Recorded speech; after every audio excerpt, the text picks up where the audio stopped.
जोहार नमस्कार। अभी हम मौजूद है चास रामडी मोड़ में विनोद बिहारी महतो स्टेडियम के सामने, और अभी मेरे साथ है जेबीकेएसएस के केंद्रीय सचिव अर्जुन राजवारी जी। तो चलिए जानते हैं कुछ बात जो जेबीकेएसएस विधानसभा के लिए किस प्रकार तैयारी चल रही है। तो सबसे पहले दादा जोहार। जोहार जोहार। आपके चैनल के माध्यम से समस्त दर्शकों को हार्दिक जोहार करते हैं, नमस्कार करते हैं। तो दादा विधानसभा चुनाव जो आने वाले हैं, तो इस पर जेबीकेएसएस की तैयारी किस प्रकार चल रहा है? निश्चित रूप से बहुत ज़ोर शोर से तैयारी है, और हमारे पार्टी के जो केंद्रीय अध्यक्ष हैं क्रांतिकारी साथी टाइगर जयराम महतो जी, उनका रोड मैप, पार्टी का रोड मैप पूरी तरह से तैयार है। और 100 दिन में हम लोगों ने 30 लाख कार्यकर्ताओं के जरिए 3.25 करोड़ जनता तक पहुंचने का हम लोगों ने लक्ष्य बनाया है।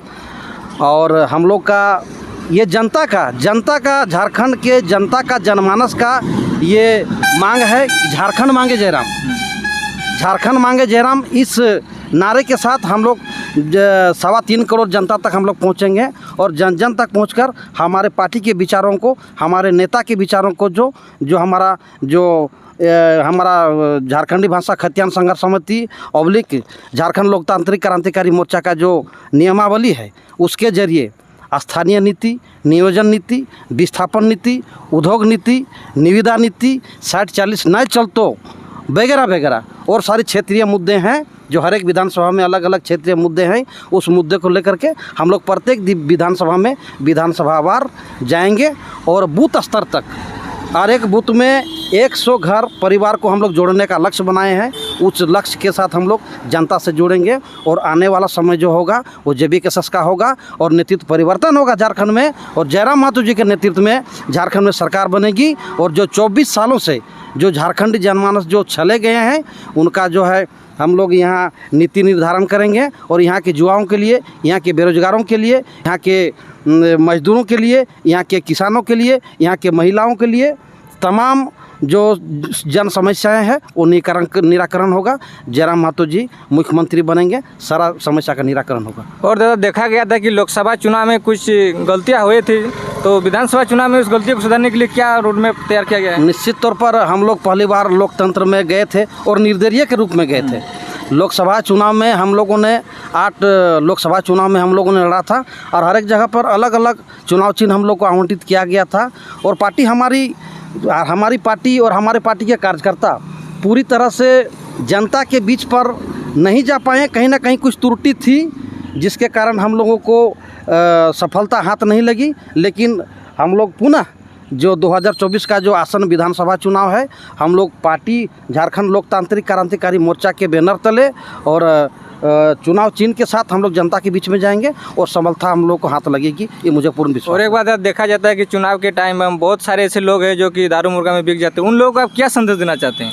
निश्चित तौर पर संदेश यही हम कहेंगे कि झारखंड में आखिर ये कब तक, झारखंड की जनता ये कब तक जो है दमन और शोषण सहेगी।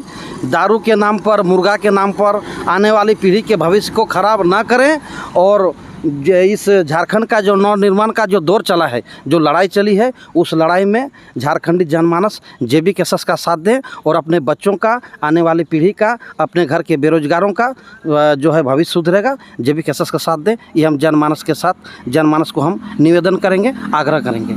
और लोकसभा चुनाव में जेबीकेएसएस तो एक निर्दलीय के तौर पर लड़ा था, तो क्या विधानसभा चुनाव में पार्टी का रजिस्ट्रेशन हो जाएगा? निश्चित रूप से विधानसभा का चुनाव में झारखंड लोकतांत्रिक क्रांतिकारी मोर्चा JLKM के बैनर तले हम लोग विधानसभा चुनाव लड़ने जा रहे हैं। और विधानसभा जो चुनाव लिएगा, तो कहा जाता है कि चुनाव में बहुत सारे पैसा खर्चा होता है, तो इस पर जेबीकेएसएस किस प्रकार, मतलब देखिए, जिस तरह से हम लोगों ने लोकसभा का चुनाव लड़ा जनता के माध्यम से, और जनता ने जो समर्थन दिया आर्थिक रूप से, मानसिक रूप से, माने तन मन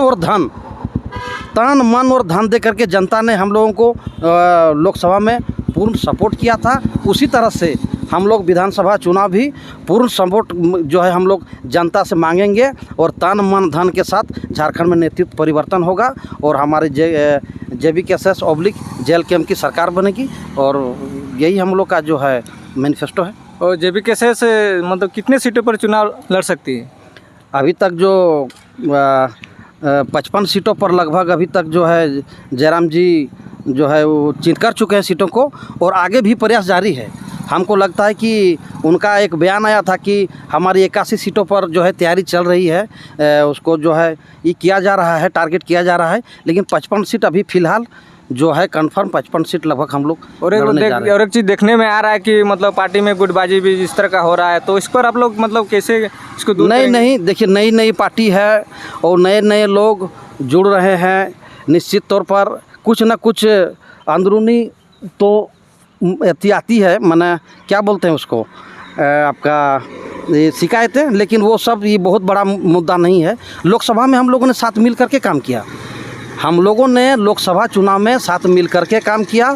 पुनः उसी तरह से हमारे जो भी हमारा केंद्रीय नेतृत्व जिस किसी को भी उम्मीदवार के रूप में जिस विधानसभा में जहां से भी उम्मीदवार देगा, हमारे JLKM JBKSS के कार्यकर्ता पूरे तन मन धन के साथ जो है प्रत्याशी को जिताने का प्रयास करेंगे। ये हम लोग का जो है ये हम लोग का नियम ये है, पार्टी का हमला और चलने का। और लोकसभा चुनाव में जो मतलब उम्मीदवार खड़ा हुए, तो क्या वे लोग फिर से विधानसभा चुनाव में खड़ा होंगे? ये तो पार्टी तय करेगी, ये पार्टी निर्णय लेगी। आला कमान जो केंद्रीय नेतृत्व है, संसदीय बोर्ड है, वो रायशुमारी के बाद इस पर मैं अधिकृत नहीं हूँ बोलने के लिए। अच्छा, आखिरी सवाल है कि जयराम महतो कौन सी सीट पर चुनाव लड़ सकते हैं? अभी घोषणा नहीं हुई है, इसकी अधिकृत भी मैं नहीं हूँ, लेकिन चुनाव लगभग सीट चिन्हित किया जा चुका है। और एक बात सुनने में आ रहा था कि वो 2 विधानसभा सीट से लड़ सकते हैं। क्या बात हम भी मेरे संज्ञान में भी यह मामला आया है कि 2 विधानसभा सीट पर जो है उनको लड़ाने का जो है पार्टी तैयार कर रही है। और वो दो जगह जो है वहाँ का जनता का भरपूर डिमांड है कि जयराम जी मेरे विधानसभा क्षेत्र से विधानसभा बात करें तो इसे डुमरी विधानसभा और गोमिया विधानसभा JBKSS लीड किए थे, तो क्या दोनों में से किसी की लड़ सकते हैं? अभी नहीं कह सकते हैं, वो तो पार्टी तय करेगी, वो हम अभी नहीं कहेंगे। लेकिन पार्टी गोमिया विधानसभा से चुनाव लड़ेगी, डुमरी विधानसभा से भी चुनाव लड़ेगी, लेकिन उम्मीदवार कौन कौन होंगे ये तो पार्टी तय करेगी। तो बहुत बहुत धन्यवाद दादा। धन्यवाद, जोहार।